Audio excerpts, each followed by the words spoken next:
Daqui a pouco, Lula diz que só será candidato com uma função pública que temos que dar resposta para hoje e para amanhã. Nós não podemos ficar remoendo o passado, que nada se constrói com rancor, nada se constrói com mágoa. O que nós temos é um dever a cumprir para essa coletividade.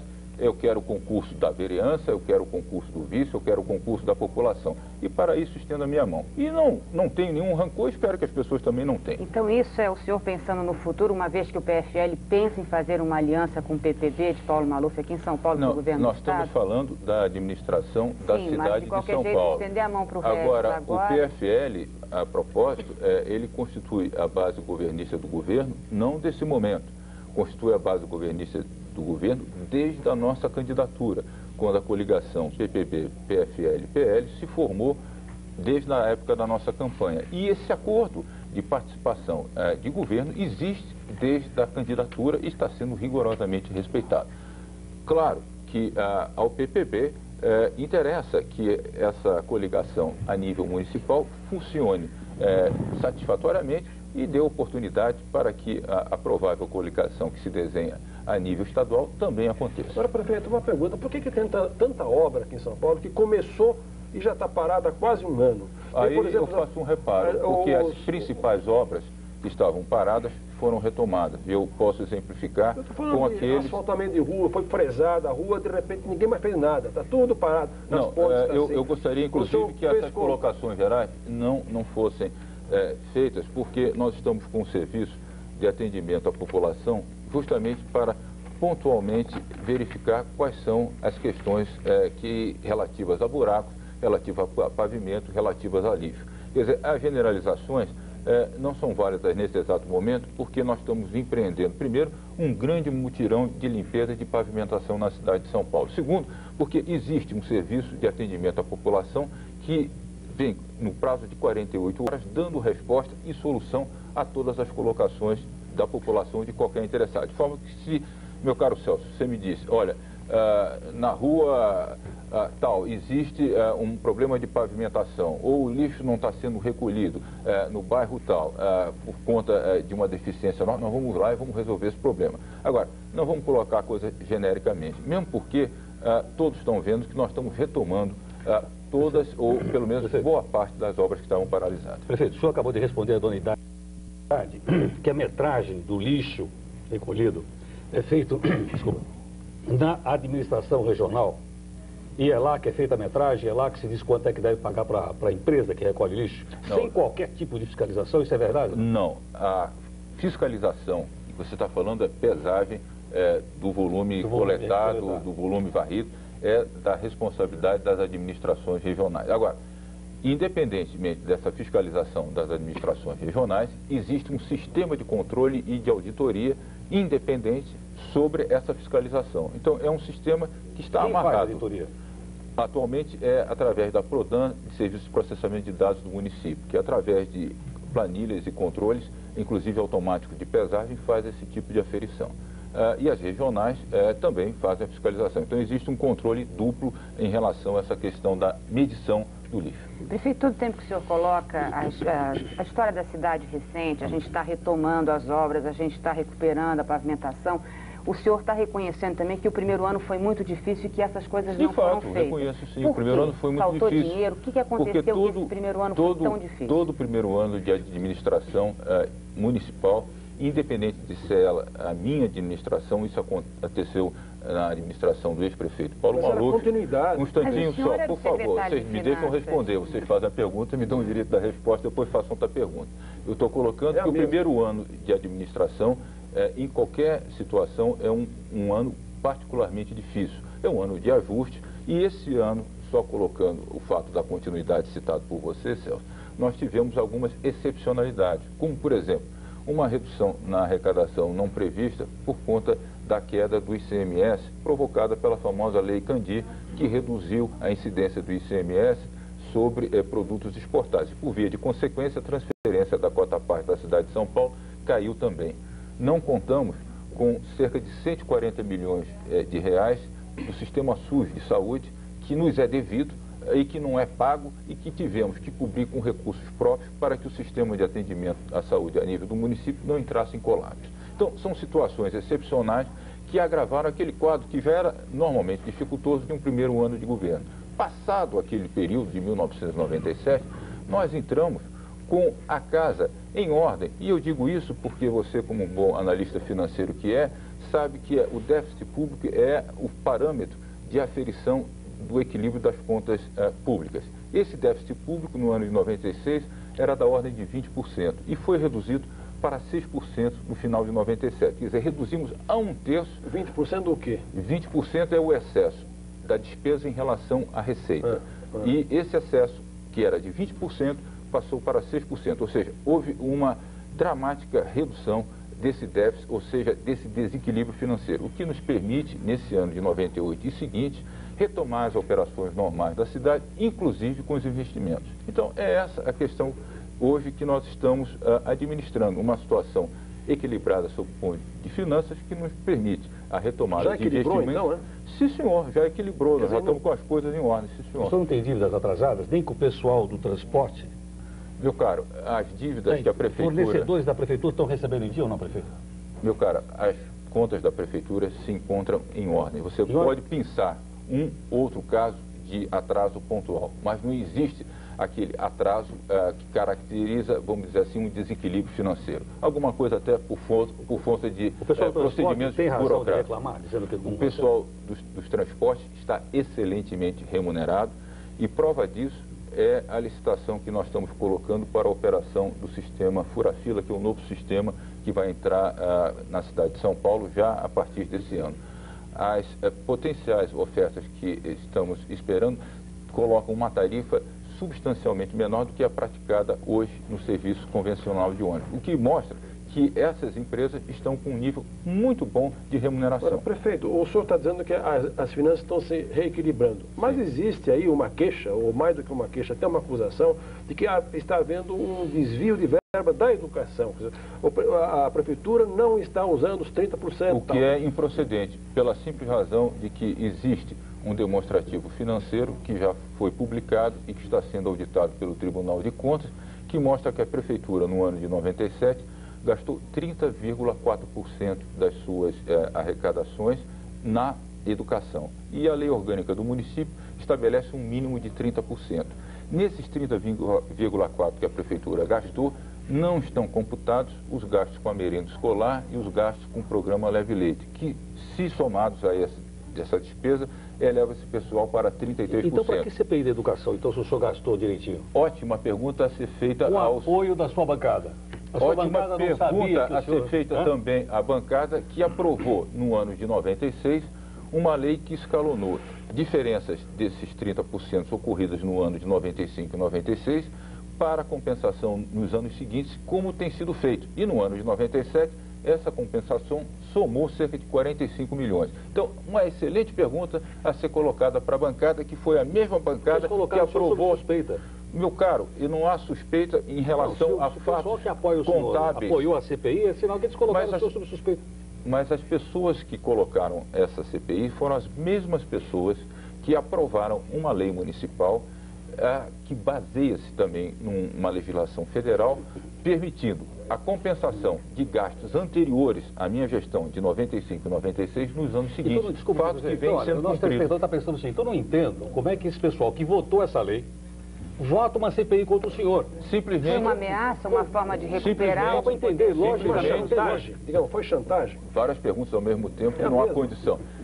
Vamos com calma. A situação colocada foi explicada anteriormente, em que a oposição se valeu desse grupo dissidente para fazer passar essa CPI da educação, cujo resultado final não será diferente daquela demonstração financeira que eu me referi, porque contra números não há argumentos. O que está havendo realmente é uma exacerbação em torno de um assunto que nenhuma procedência vai ter. E eu acho até importante que esse trabalho seja definitivamente feito a nível do legislativo, através de uma investigação, através de uma comissão, para que não respire dúvidas com relação ao que eu estou falando. a posição, então, é de total tranquilidade. E essa pergunta, Heródoto, eu sugiro que você faça também à oposição que fez aprovar essa CPI. Você concorda que não é lógico? O pessoal eu concordo com você que não é lógico. Eles aprovam, eles saem do lado do senhor, aprovam a CPI contra o senhor e agora voltam novamente para o seu lado. Quer dizer, eu acho que meu caro, tem cheiro de chantagem. Lógico. Está parecendo meu caro negócio assim, Celso, não vamos fazer ilações, especulações em termos de fatos que não se tem realmente nenhuma base para se comentar, a não ser a existência de uma votação que foi, na realidade, dúbia, porque aquela votação que em maio de 96 sinalizou num sentido, essa votação, no final agora do mês que passou, sinalizou no sentido oposto. Mas, enfim, são coisas que devem ser explicadas pelo próprio Legislativo. Do nosso lado, do Executivo, está tudo absolutamente em ordem. E a prova disso é que nós estamos tranquilos. Quer dizer, terminar em impeachment nessa CPI não há a menor possibilidade? Não há a menor possibilidade de se terminar apurando nada, porque tudo está absolutamente legal e regular com a educação. Inclusive, nós estamos atendendo, porque falam só de gastos de educação e não se coloca, de fato, o quantitativo que é atendido pelo serviço, pela administração pública municipal. Hoje, nós temos 860 mil alunos na rede municipal de ensino, além de aproximadamente 100 mil crianças nas creches. E estamos absorvendo uma demanda não atendida pelo serviço público estadual, por conta da modificação na política estadual de ensino, que resvalou para a prefeitura. Então, nós estamos administrando aquela parte que tradicionalmente já era do ensino municipal, mais um acréscimo de alunos que tiveram as escolas estaduais fechadas por uma política estadual de ensino equivocada. É isso que nós estamos fazendo em nível de educação. Nenhuma criança na cidade de São Paulo está sem escola, nem vai ficar sem escola. Contratamos, a propósito dos professores, perto de 4 mil professores. Então, mas olha, os seus professores mandam fax aqui, são professores da região de Campo Limpo, dizendo o seguinte, que o senhor não repassou para o salário dos professores de educação o dinheiro do Fundo de Manutenção e Desenvolvimento do Ensino e Valorização do Magistério chamado Fundão. O custo do ensino estabelece um percentual aproximadamente 60% ou 65% para única e exclusivamente pagamento de salário. Esse percentual vem sendo respeitado. E a propósito do salário dos professores, eu quero informar o telespectador que o salário inicial na rede de ensino municipal para o professor que dá 30 horas de aula por semana e que tenha curso superior é de R$ 650, mais um vale-refeição que corresponde a aproximadamente R$ 120 por mês. Então, é uma remuneração que é considerada a melhor remuneração para o ensino público. A rede municipal de ensino tem toda a atenção, eu pessoalmente... É melhor que a do Estado? Sim, senhor. Paga melhor? Sim, senhor. E, inclusive, nós tivemos no ano que passou um projeto que foi aprovado pela Câmara Municipal de reestruturação das carreiras, que permitiu um ganho real de 10% para todos os professores e professoras do ensino municipal.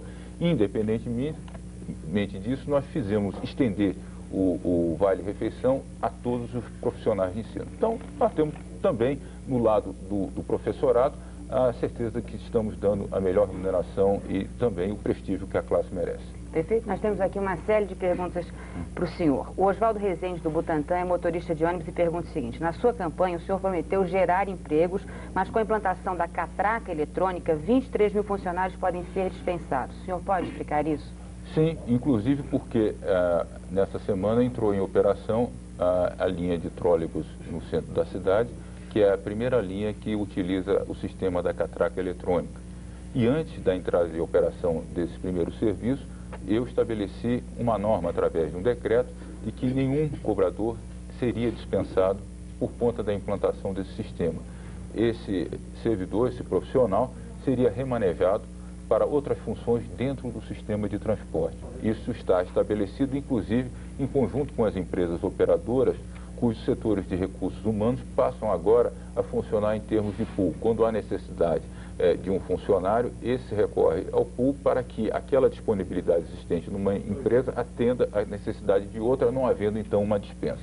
A catraca eletrônica é uma necessidade de um transporte moderno e que permite ao passageiro, que na cidade de São Paulo representa aproximadamente 6 milhões de pessoas por dia, ter a possibilidade, com um único bilhete, transitar por diversos trechos e diversas linhas. Então, esse serviço, por exemplo, dos trólebus, que une as estações das terminais do centro da cidade, o Parque Dom Pedro, o Terminal Princesa Isabel e Praça da Bandeira, permite que um cidadão de cidade Tiradentes vá até o outro extremo da cidade, que é Zona Norte, que é Zona Oeste, que é Zona Sul, com um único bilhete de passagem, porque ele, ao entrar nesse sistema intercomunicado, ele estará unicamente pagando uma passagem. Essa é a vantagem do sistema e essa é uma vantagem para 6 milhões de pessoas. Agora, os 23 mil cobradores serão remanejados. Eles vão fazer um intervalinho? Pois não. No próximo bloco, o prefeito Celso Pitta continua aqui respondendo também mais perguntas de telespectadores. No estúdio de Brasília, a repórter Vera Souto fala sobre duas reuniões, a do Ministério de Fernando Henrique e a da Frente de Esquerda de Lula. E no bloco sobre a Marcha Global contra o Trabalho Infantil, o psicanalista Antônio Lancetti analisa o caso das crianças que não puderam ter infância. E você já sabe, perguntas pelo telefone 25... São Paulo vendem equipamentos que, ao invés de proteger, colocam em risco a saúde do trabalhador. A reportagem é de Wagner Império. O Noticidade visitou 4 lojas do centro de São Paulo. 3 delas vendem capacetes, óculos e máscaras sem qualquer certificado de aprovação. O impacto neste capacete amarelo provavelmente mataria uma pessoa. No capacete aprovado, nada aconteceria. Uma máscara de péssima qualidade deixou seu Epaminondas inválido. A partir do próximo mês, uma comissão formada por representantes do governo, dos empresários e dos sindicatos vão fiscalizar os equipamentos de segurança. Quem estiver produzindo, comercializando ou distribuindo equipamentos sem qualidade estará cometendo um crime. Manhã complicada para os paulistanos. Protesto deixa 2 milhões de pessoas sem transporte e o congestionamento bate o recorde do ano. A paralisação dos ônibus de trabalho. A única alternativa era usar as lotações. A greve relâmpago marcou o Dia Nacional de... A cidade parou. 128 quilômetros de lentidão. Esse foi o maior congestionamento do ano pela manhã. O incêndio na madrugada de hoje destruiu equipamentos da Cosipa em Cubatão. A produção só voltará ao... Ficaram presos na cabine. Outros motoristas pararam um caminhão de lixo e levantaram um veículo acidentado com um guindaste. Osmar saiu andando e Adriano com escoriações. Graças à solidariedade de estranhos, em menos de 20 minutos, os 2 homens já estavam no carro do resgate. O problema foi conseguir vaga em hospital. A falência do sistema hospitalar realmente nos atrapalha um pouco. Passagem aérea mais barata. Os descontos nos voos nacionais chegam a 60%. Uma passagem ida e volta São Paulo-Manaus da Varig, que custava R$ 1.140, passou para R$ 456. Sopa de verdura com bolacha. Termina a greve de fome dos sequestradores do empresário Abílio de... Não votar a CPI dos precatórios. E um pastelão que acabou sendo o ápice de uma sessão que deveria ter como resultado algo muito sério, infelizmente, que acabou não ocorrendo. Amanhã tem nova sessão na Câmara, mas depois da confusão de hoje, saber se a CPI dos precatórios vai ou não ser votada é tarefa praticamente impossível. Álvaro de Oliveira, Noticidade, Câmara Municipal. E atenção, motorista, o rodízio estadual começa na próxima segunda-feira, dia 4 de maio, e vai até setembro. Desta vez, a tabela das placas dos carros será fixa. Na segunda, os carros de final de placas 1 e 2 não poderão circular das 7 da manhã às 8 da noite. Nós voltamos no instante com mais notícias de São Paulo sem parar. Eu falo da ponte, por exemplo, da... Jaguaré e da cidade universitária. Não é dessa. Dessa aí também poderia falar. Porque essas estão vamos falar do Limão, por exemplo, e a ponte aqui da freguesia do Ó, que estão há mais de um ano em obras e não resolve nunca. As pontes da Marginais estão dentro desse programa de retomada de obras. A da cidade universitária, do Jaguaré, inclusive com fresamento e recapeamento em andamento. Essas outras duas também estão dentro do programa de retomada de obra. Agora, mas ficaram mais de um ano paradas, prefeito. Meu caro Celso, nós estamos administrando uma cidade de 10 milhões de pessoas com uma demanda imensa a nível de serviços municipais. Estamos hierarquizando, dando a prioridade para aqueles setores mais críticos. Então, a nível de sistema viário, por exemplo, nós estamos terminando aquele complexo viário da saída do túnel Ayrton Senna, o viaduto da Avenida Washington Luiz sobre a Avenida Águas Praiadas, ainda complexos viários em complemento às obras de controle e combate às enchentes, que são as canalizações com as vias paralelas que são complementares. Essas são as obras consideradas prioritárias. Agora, obras de recapeamento, obras de asfaltamento, elas estão sendo tocadas, sim, dentro de uma hierarquização. E se é o caso da Ponte do Limão, se é o caso das demais pontes do Tietê ou do Pinheiro, também se inclui nessa programação. Só que nós não vamos, vamos dizer assim, atabalhoadamente, abrir várias frentes de trabalho, que inclusive seria administrativamente incorreto. Correto é você ir por parte, terminando e começando aquelas outras obras não concluídas. Como é que o senhor se sente quando o candidato do PDT, Rossi, aparece na televisão, mostra o senhor Paulo Maluf dizendo assim, se o Pita não for um bom prefeito, não votem em mim? Eu acho Como é que o senhor se sente nessa situação? Eu acho bom pela simples razão que nós estamos no 16º mês de um governo cujo mandato é de 48 meses. Quer dizer, se há a necessidade... Daqui 3 meses, mas a avaliação da minha administração não pode ser feita com base no primeiro ano de governo, assim como a avaliação de nenhuma administração pode ser feita no primeiro ano de governo. Como eu falei inicialmente, e como eu falei inicialmente, o primeiro ano de governo normalmente é um primeiro ano dificultoso. Mas eu tenho absoluta certeza que a assertiva do ex-prefeito Paulo Maluf se confirma na prática. No final do nosso mandato, nós seremos, de fato, reconhecidos como um bom executivo dentro da expectativa do eleitorado. E o senhor prefeito é um político de primeiro mandato. O senhor está com uma experiência aí de 1 ano e meio. O senhor acha que vai seguir essa carreira depois, por essa experiência toda que o senhor está tendo? Não tenho a menor dúvida, porque apesar de todas as críticas e até injustiças de que eu me coloco, eu acho que há um retorno em termos de realização muito grande, muito profundo. Exemplos, por exemplo, que não são comumente citados e que é produto do nosso trabalho, é produto do nosso esforço.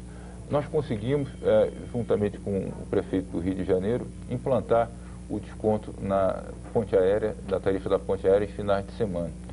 Isso produziu um fluxo de turismo para a cidade de São Paulo, que, por sua vez, viabilizou a abertura do comércio aos domingos também. Essas duas medidas tiveram consequências muito interessantes. Primeiro, todo início do ano existe uma redução no número de empregados no comércio, produto daquela venda de Natal, que depois se reduz em janeiro e fevereiro. Com a abertura do comércio ao domingo, se estabilizou o nível de emprego no setor comércio. Então, na realidade, esse desconto que inicialmente foi produzido na ponte aérea São Paulo-Rio, hoje já está disseminado praticamente em quase todas as tarifas aéreas, porque funcionou positivamente também para as empresas aéreas. Então, resultados de ação como essa nos gratificam. Que manda no país? Quando o assunto é preconceito contra as mulheres, dona Ruth Cardoso não poupa nem o governo, e não é para menos. No Ministério da Previdência, por exemplo, 63% dos servidores são do sexo feminino, mas a maioria dos chefes é homem, a começar pelo ministro. Não é nenhum privilégio do serviço público, é que ele ainda reflete uma discriminação que sempre houve nessa sociedade, mas que nós estamos lutando para acabar. Mas a própria dona Ruth admite, a situação vem melhorando. Surgem mais mulheres como dona Magdala, 72 anos, 40 à frente de uma empresa. Soberanamente, o juiz Otávio Machado pudesse decidir sobre nossas demandas, outra não poderia ser nossa posição.